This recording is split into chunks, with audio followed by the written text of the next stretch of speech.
Hello, this is your daily devotion for Wednesday, November 18th, and our reading comes to us from Paul's letter to the Romans, the 8th chapter, the 26th verse.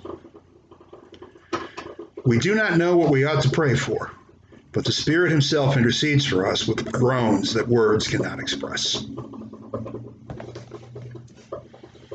That's it. That's all the reading I wanted to share with you this morning. Many times when people pray, they feel inadequate. They struggle to find the right words. They don't know whether they should use thee or thou or thy. And consequently, a lot of people get discouraged and just stop praying because they're worried that they'll say the wrong thing to God and be disrespectful and so somehow, therefore, not get their prayers answered. I guess there's a lot of things I could say to that. But one of the first things I would say is that God doesn't care about whether our language towards Him is perfectly respectful. He is, above all, a friend and someone we can address in the most intimate terms imaginable.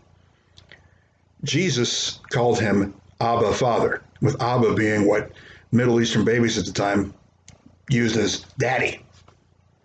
And says we can pray like that too.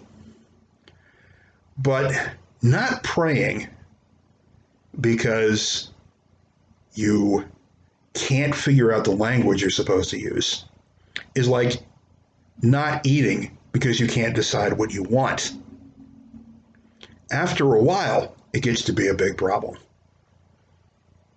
So I encourage you not to worry so much about the language you use when you pray.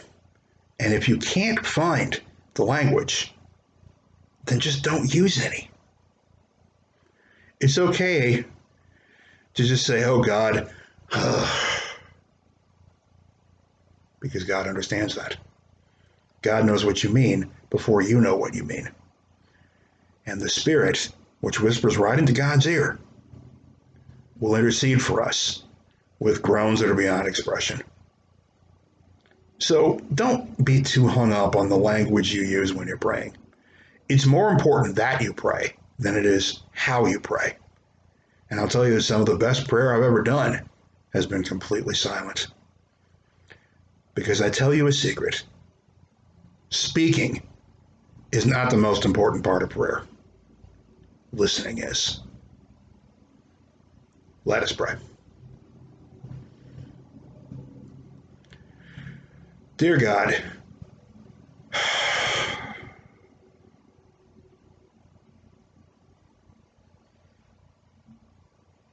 whatever it is we need, you already know it.